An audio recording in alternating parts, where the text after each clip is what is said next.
तो हेलो दोस्तों, आज हम क्लास 10 2026 सीरीज को कंटिन्यू करते हुए एक्सरसाइज 1.2 का क्वेश्चन नंबर फर्स्ट कर रहे हैं, जिसमें हमको क्या करना है, √5 को इटरेशनल प्रूव करना है। तो देखो, इसको करने से पहले मैं आपको थोड़ा सा एक कंसेप्ट समझाता हूँ।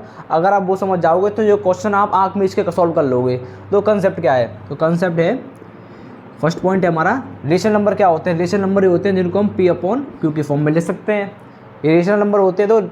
तो P और Q क्या है हमारे? P और Q हमारे इंटीजर हैं। P और Q हमारे इंटीजर हैं। कौन से इंटीजर हैं ये? हमारे कोप्राइम। अब देखो, कोप्राइम का मतलब क्या होता है? कोप्राइम का मतलब ये होता है कि जिनका कॉमन फैक्टर 1 हो। जिनका कॉमन फैक्टर 1 हो। मैं इसको देखो एग्जांपल समझाता हूँ आपको। जैसे हमने ले लिया 4 और 5। अब 4 का फैक्टर क्या है? 4 हो गया खुद, एक 2 हो गया, एक 1 हो गया। भाई इसके 4 फैक्टर यही तो हुए। ऐसे 5 का फैक्टर क्या है? एक 1 हो गया, एक खुद हो गया। इसके अलावा कोई फैक्टर नहीं है। अब देखो, इन दोनों नंबर को हम देखेंगे तो इनके कॉमन फैक्टर 1 आ रहा है ना इनका। तो ये इसका मतलब है ना। और देखो, इसके बाद हम देखते हैं इसका दूसरा पॉइंट। दूसरा पॉइंट ये है कि हमने मान लो कोई प्राइम नंबर लिया। अगर कोई प्राइम नंबर, जैसे एग्जांपल 3 ले लिया हमने। अगर कोई प्राइम नंबर किसी नंबर के स्क्वायर को डिवाइड कर रहा है, जैसे प्राइम नंबर है किसी नंबर के स्क्वायर को डिवाइड कर रहा है, तो वो प्राइम नंबर उस नंबर को भी डिवाइड करेगा। ये बात आपको याद रखना है। अगर कोई प्राइम नंबर उसके नंबर के स्क्वायर को डिवाइड कर रहा है, तो प्राइम नंबर उस नंबर को भी डिवाइड करेगा। ठीक है। जैसे एग्जांपल लेते हैं, ए क्या है हमारे पास? हमें ले लिया 9। तो ए का स्क्वायर क्या होगा? भाई 9 का स्क्वायर कर दो, ये हो गया 81। अगर 3 81 को डिवाइड कर रहा है भाई, कितना कर रहा है? अगर 3 से हम 81 को डिवाइड देंगे तो क्या आएगा? 27 आएगा। मतलब डिवाइड कर रहा है।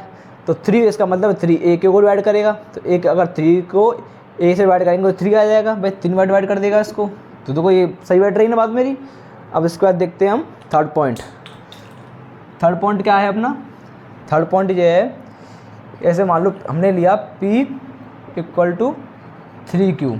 अब देखो, इसको हमको समझना ही है क्या। देखो, 3 में कुछ मल्टीप्लाई करने पर P आ रहा है। अगर 3 में अगर कुछ मल्टीप्लाई करें तो P आ रहा है। इसका मतलब ये है, इसको आप देखो ध्यान से समझो। 3 में अगर कुछ मल्टीप्लाई करेंगे तो P आ रहा है। इसको देखो, मैं अगर नहीं समझ में आया तो मैं एग्जांपल समझाता हूँ। ऐसे मान लो 6 है, ये हमने ले लिया 3। अगर 3 में कुछ मल्टीप्लाई करने पर 6 आ रहा है ना। ये हमने 2 लिख दिया। 3 में कुछ मल्टीप्लाई करने पर 6 आ रहा है, ये तो है। तो इसका मतलब क्या है कि 3 6 को डिवाइड कर रहा है। इसका मतलब ये तो है 3 6 को डिवाइड कर रहा है। समझ में आ गई आपको ये? इसका मतलब है कि 3 की टेबल में कुछ आ रहा है जिससे वो डिवाइड हो रहा है। भाई 3 6 को डिवाइड कर रहा है। अगर आपको ये चीज़ समझ में आ गई है तो आप देखो ये भी समझ सकते हो, P² = 3Q। इसका मतलब क्या होगा? 3 में कुछ मल्टीप्लाई करने पर P² आ रहा है। तो इसका मतलब है 3 P² को डिवाइड कर रहा है।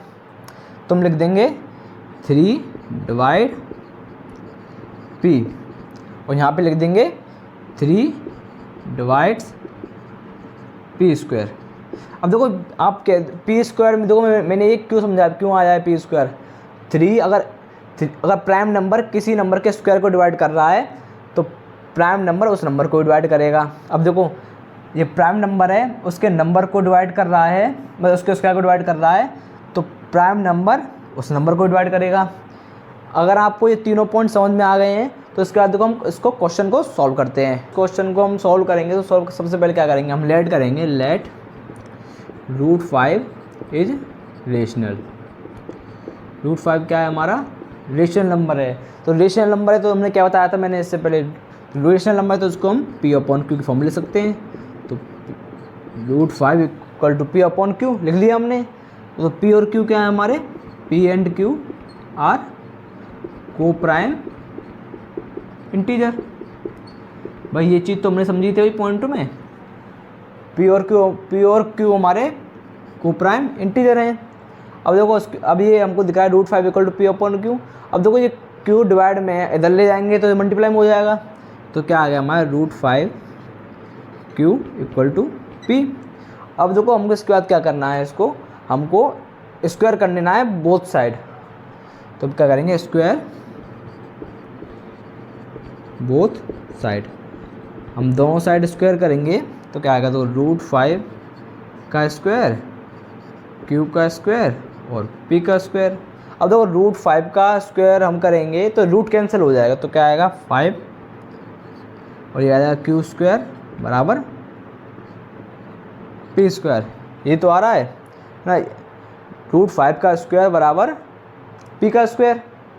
अब देखो हमने इससे पहले पढ़ा था कि 5 में कुछ मल्टीप्लाई करने पर पी स्क्वायर आ रहा है, 5 में कुछ मल्टीप्लाई करने पर पी स्क्वायर आ रहा है।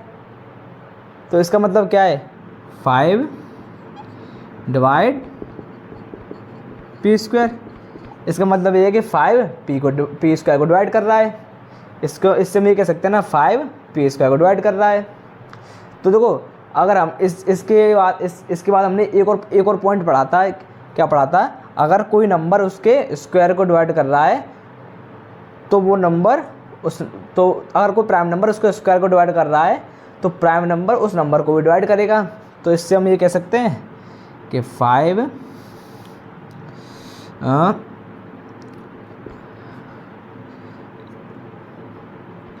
5C equal to P.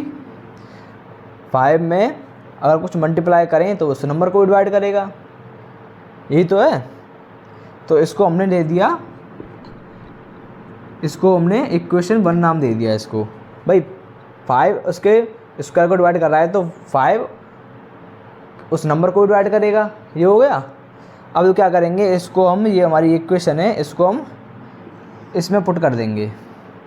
इसमें पुट किया तो क्या आया अपने पास, इसमें पुट करने के बाद हमारा पास आया 5Q स्क्वायर और P की जगह 5C आ जाएगा।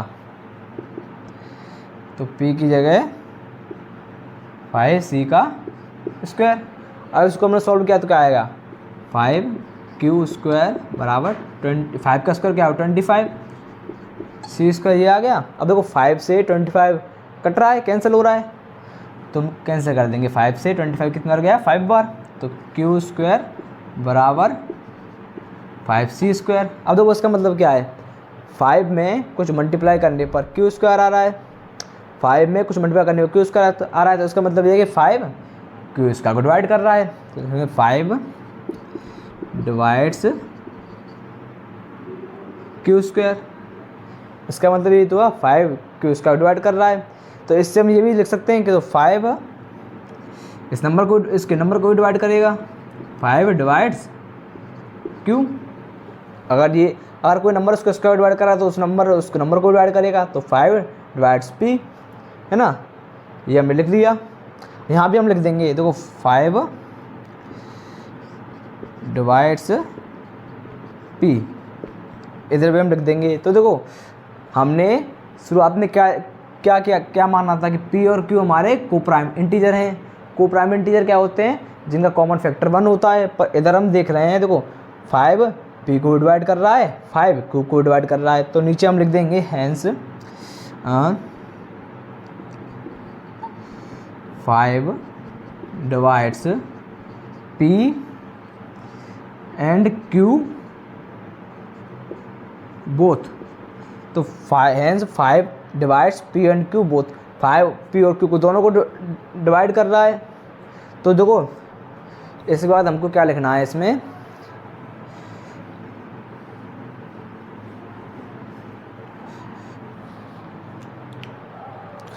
तो हमको इसके बाद लिखना है it contradict our assumption that √5 is rational. ये हमारी अजम्पशन को गलत साबित कर रहा है। जो हमने माना था ना P एंड Q को प्राइम इंटीजर हैं जिनका फैक्टर 1 होता है, ये हमारी अजम्पशन को रॉन्ग कर रहा है क्योंकि 5 इन दोनों को डिवाइड कर रहा है। तो it contradict our assumption that √5 is rational, यह अजम्पशन को रॉन्ग साबित कर रहा है। तो हैंस √5 इज इरेशनल। तो रूट 5 क्या है हमारा, इरेशनल है। ये दो, ये क्वेश्चन है हमारा, ये पूरा सॉल्व हो चुका है। तो अभी हम इसका सेकंड पार्ट करते हैं। सेकंड पार्ट में क्या है, हमको 3 + रूट 5 इरेशनल प्रूव करना है। तो देखो उस क्वेश्चन को कैसे करेंगे हम, वो सिंपली देखो हम लिख लेना है हमको 3 + 2 रूट 5 इज रेशनल नंबर। ये हम इसको लेट करते हैं, let 3 + root 5 is rational number. अगर रेशनल नंबर है तो इसको हम P/Q के फॉर्म में लिख सकते हैं। देखो 3 +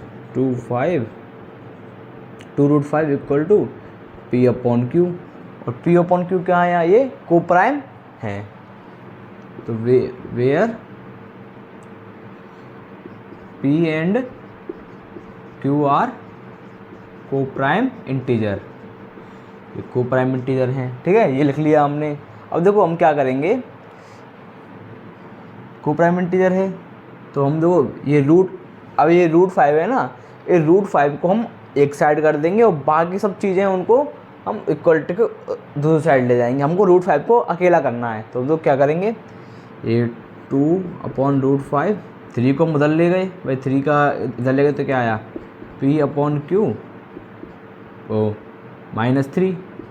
ये प्लस का है तो ये माइनस का हो गया, -3 हो गया। तो देखो हमने एलसीएम यहाँ पे कुछ नहीं नीचे बन मान लिया, तो इसका एलसीएम लिया। एलसीएम लेने के बाद क्या आया Q, ये आ गया P- ये यहाँ से आ जाएगा P-3Q। तो हमको मिला √25 इक्वल टू P-3Q/Q, है ना। अब देखो इसके बाद हम क्या करेंगे, ये 2 है ना, 2 को हम नीचे ले जाएंगे क्योंकि हमको √5 को अकेला करना है। तो √5 इक्वल टू P-3Q/2Q। अब देखो इसमें हम देखेंगे ये P क्या है हमारा, ये इंटीजर है, Q भी इंटीजर है और ये भी इंटीजर है। ये P और Q तो सारे इंटीजर हैं। अगर देखो P हमारा इंटीजर है, इंटीजर में से हम इंटीजर को माइनस करेंगे तो इंटीजर ही आएगा। अगर इंटीजर में किसी का नंबर का मल्टीप्लाई करेंगे तो वो भी इंटीजर ही आएगा। तो ये क्या है हमारे, ये भी इंटीजर है, ऊपर का पोर्शन भी इंटीजर है हमारा और नीचे का पोर्शन भी इंटीजर है। भाई इंटीजर और इंटीजर क्या होता है, इंटीजर अपॉन इंटीजर, ये तो रेशनल होता है। इंटीजर ये हमेशा ध्यान रखना आप, अगर ऊपर इंटीजर है और नीचे इंटीजर, रेशनल होता है। अगर ये रेशनल है तो देखो, और नीचे ये रेशनल है, वही हमने इससे ये कैलकुलेट कर लिया कि देखो हमारा ये इक्वल टू के साइड में है, ये पूरा रेशनल है। और ये क्या है √5, √5 को हम दो पहले पढ़ चुके हैं, यहाँ लिख देता हूँ, as we already know √5 is rational, वो इरेशनल, √5 इरेशनल हमें पहले ही पढ़ चुके हैं, √5 is irrational. But P-3Q/2Q is rational, but P-3Q/2Q is rational. ये तो रेशनल है क्योंकि ये इंटीजर है, नीचे भी इंटीजर है। तो ये क्या आ रहा है हमारे पास, इरेशनल, और ये रेशनल इक्वल टू हो रहा है, पर ये तो गलत है भाई, ये तो रेशनल कभी रेशनल के बराबर नहीं हो सकता। तो ये क्या ये क्या कर रहा है, मतलब इसका मतलब है कि हमने शुरुआत में अजम्पशन की थी 3 + 2 √5 इज रेशनल, ये तो गलत है भाई, हमने रेशनल कभी रेशनल बराबर हो नहीं सकता, ये तो हमारी अजम्पशन रॉन्ग हो गई। तो इसका मतलब है हैंस, अब मैं इसको दो इसके बाद कंटिन्यू यहाँ कर रहा हूँ। तो this contradict our assumption that 3 + √5 is rational. यह एजम्पशन को गलत साबित कर रहा है कि 3 + √5 रेशनल है। तो इससे हम क्या करेंगे, हैंस √5 वो 3 + 2 √5 इज इरेशनल। ये हम रख देंगे। देखो हमने पहले क्वेश्चन में ऊपर कर लिया था ना कि हम √5 इरेशनल है, तो इस क्वेश्चन में हमको देखो सीधा लिख लेना है as we already know √5 irrational. अगर आप सिंपल कोई ऐसे सिंपल √5 ही पूछा जाए उसमें हम पूरा प्रूव करते हैं। ऐसे इसमें इस क्वेश्चन में हमको √5 के साथ और चीज़ें दी हुई हैं, तो इसमें हम पहले ही मान के चलेंगे √5 इरेशनल है। अगर ओनली √5 दिया होता तो हम जो इससे पहले क्वेश्चन किया था उस तरीके से करते। तो देखो हमारा क्वेश्चन नंबर 2 पूरा सॉल्व हो चुका है। तो अगर आपको वीडियो पसंद आई हो, समझ आई हो, तो आप दोस्तों के साथ शेयर करें, लाइक करें और कमेंट करें। तो तब तक के लिए ओके बाय।